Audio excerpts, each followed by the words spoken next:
Suswagat to everybody. So welcome everybody. Vanakkam, Vandanigalu, Namaskara, Namaskaram, Namaskar. So as usual, we will take Gurudeva's and Sri Hari's name and we will start for today. Om Shri Gurubhyo Namaha. Om Srimad Rama Ramana Govinda Govinda Namaha. Shri Ramachandra Prabhu Ananta Namadharane Parshurama Devare Vedavasa Devare Lakshmi Narasimha Swami Bhuvara Swami Ananta Namadharane Shri Krishnaarpanamastu Namo Namaha Namo Namaha Namo Namaha Shri Gurubhyo Namaha Shri Gurubhyo Namaha. So without wasting the time, let us take the English word punch. Punch means hitting somebody or something. Punch, P-U-N-C-H. So the real meaning is fight. Let us see how. The real meaning of punch is fight. So let us see how. The original drink was made from the 5 ingredients. There is a drink which is made using 5 ingredients. Mainly it is alcohol, lemon, sugar, water and spices. It may be a tea or coffee or what type of the spices is there. So after drinking anything or the mixture of these 5 different ingredients, one will get lot of energy so that he can hit somebody with very easily he can hit somebody with lot of energy. Now let us see what is called as five in Sanskrita. We already seen that the 5 means pancham, pancha, punch, or in Hindi it is called as punch. So it is very easily understood that the English word punch is directly taken from the Sanskrita word pancham, pancha, punch. So now we know the secret.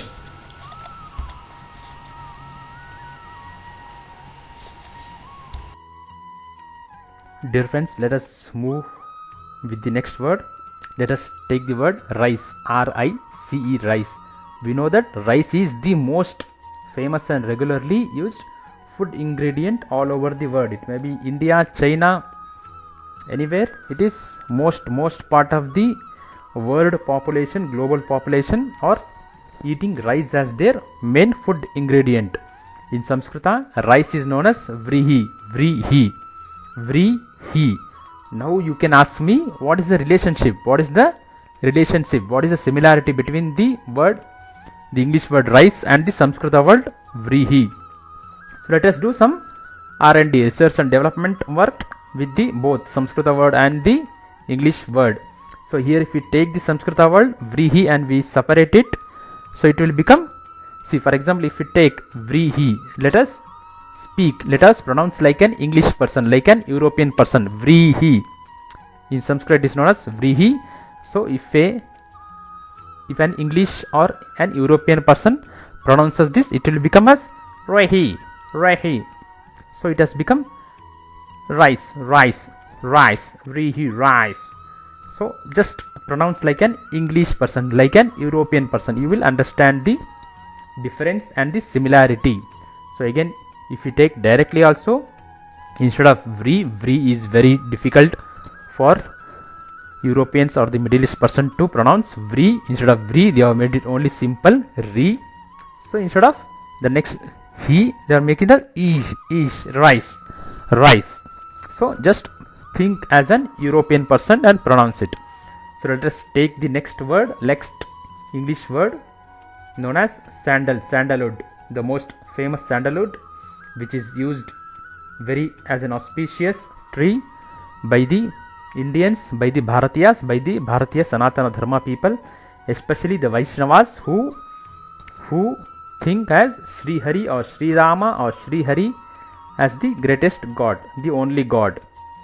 So in Sanskrita, sandal is nothing but known as chandanam means the wood for burning incense. This is the word sandalwood means. Now again let us take the Sanskrita word chandanam. So instead of, again I will tell you, pronounce like an English person, like an European person. Instead of chandam, like as just they have made it like simple word. Yes, instead of chandanam they have made it up chanda, shanda, sanda. It has become sanda, sandal, sandal, sandalwood. So it has become very simple word as instead of chanda, they have made only sanda, sanda. Again I am telling you, pronounce like an European or an English person instead of in Indian or a Bharat. So dear friends, let us take the next word known as Sari in English. Sari, S-A-R-I or S-A-R-E-E, Sari. It is the most famous dress in the world. Even the ladies outside India love to wear this traditional dress. So it is very easily understood. This Sari word has come from the Indian traditional name called as Sari. But in reality, the English word Sari and the English word Sadi is been directly taken from the great Samskrita Bhasha word Sati. Sati. Sati means a woman who is a Patirvrata. In Samskrita, there is a word called Patirvrata. So, or in simple words, it is a great woman. A great woman who wears this dress, Sari. Sari. So, it is easily understood. This English word Sari is been directly taken from the great Samskrita Bhasha word Sati. Sati. And remember, not from Sadi. Sadi is a Hindi word. It's a North Indian word, whereas Sati is a Samskrita word. So from Sati, both the words Sari and Sadi has been derived. So let us take the next word, percentage. In English, percentage. This word is a directly correct version of the great Samskrita Bhasha word Pratishadam. Pratishadam or Pratishada or Pratishad. Again, both the meanings are same. Whatever the words which I have been discussing in all the videos, in all the episodes, both the English or the other languages or other countries words and the Samskrita Bhasha word, the great Samskrita Bhasha words are having the same meaning. It doesn't mean that English or the other language or religions word are different and the Samskrita Bhasha word are different. No, both the meanings are same. Any word I am taking, it may be English, it may be any Middle East name or whatever the word is I am taking, and the Samskrita Bhasha, both the meanings will remain same. Here also, percentage and the Pratishadam or Pratishada or Pratishab, both are having the same word. So again, it is very easily understood. The English word percentage is been directly taken from the Samskrita Bhasha word Pratishada, Pratishad, Pratishadam.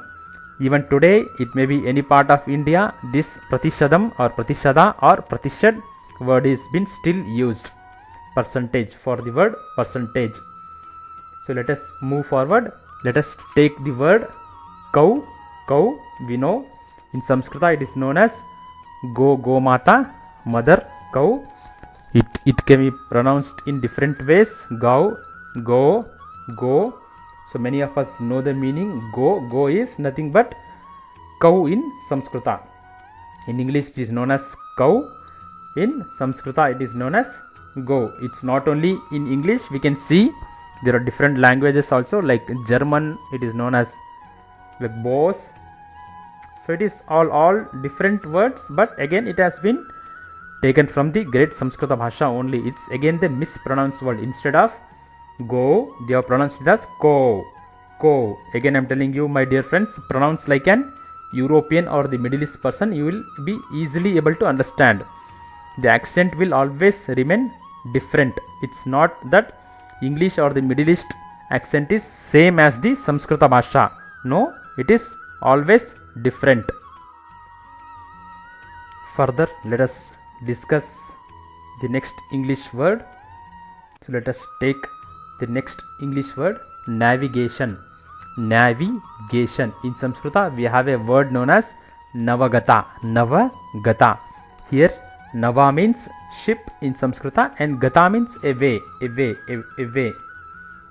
Ship going in a way means, ship means showing a way, meaning to navigate. In English it's known as navigation, navigate. Here we should know that the English word navy is taken from the Samskrita word Navakam, Navaka or Navake. In Samskrita, Navaka means a ship. So somebody who is moving on the water, on the ocean, he has to make the navigation. So it's nothing but the word Navagata. Nava means again the ship, Navaka in Samskrita. So somebody who is traveling on a ship or a boat has to do travel. It is known as navigation. So it is again a corrupted word, a mispronounced word, little mispronounced word from the Samskrita word. Let us take the word of English serpent, or even in language or like words Latin or any other words, it's little different in pronunciation, but the meaning or the root will always remain the same. So let us take the Samskrita word sarpam or sarpa or sarp. Even in many of the Indian languages, even today we use this word sarpam or sarpa or sarp. North Indian, South Indian, any Indian languages. It is very clear. The words here are serpent or serpentine or snake is the corrupted word of the great Samskrita Bhasha word. It is a derived word. It is little bit mispronounced. Again and again I am telling you, don't go with the spelling, go with the pronunciation. Serpent, serpam. So again little difference will always be there with the Middle East pronunciation, with the European pronunciation, anywhere in the pronunciation compared with the Indian Bhasha, Bharatiya Bhasha word or the words. Little difference will always be there, but the root is same. Word will remain the same, but only difference is pronunciation, only difference is spelling. So always remember, any word in the word is been taken from the great Samskrita Bhasha. Here again serpent means snake has been taken from the great Samskrita Bhasha word sarpam or sarpa or sarp. Dear friends, let us move forward. Let us take the word, English word anonymous. Anonymous means something which is unknown, a name which is unknown. So even in Samskrita there is a beautiful, wonderful word known as Anamika in Samskrita, which means anonymous. Again I am telling you, again and again I am repeating, meaning will remain the same, only the pronunciation different, only the spelling will differentiate, only these will be differentiated, whereas the meaning of both English or any other word with the Samskrita word will always remain the same. So here again the English word has been used O here, anonymous. They don't pronounce it as anonymous, but they pronounce it as anonymous. Only again na only it is ana only and not ano, but the spelling will be differentiated. Spelling is different, whereas pronunciation is different. Whereas in Samskrita everything will remain same. Both the spelling and the pronunciation will remain same. Here again if you take Anamika, see the spelling is also same, the pronunciation is also same. So very clear, another corrupt word from the great Samskrita Bhasha. So let us take the English word barbarian. So many people even today they think English word is been taken, English word or words are been taken from the Latin or the Rome or from Rome. No, the root remains the same, the Samskrita Bhasha. Any word or the words in the word will remain same. It has been taken from the Samskrita Bhasha only and nothing else. It may be European word, it may be North Indian, it may be South Indian, any African word, any other part of the Asia, the Australians, anywhere in the world, all the word or the words has been taken from the great Samskrita Bhasha only. So let us consider the English word barbarian. See here in Latin it is called as barbaria. So both are having the same type of pronunciation, little difference is there. So let us take this Samskrita word Barbara. Even in most of the Indian languages, like it may be any Indian language, South Indian languages, even today this word is been used.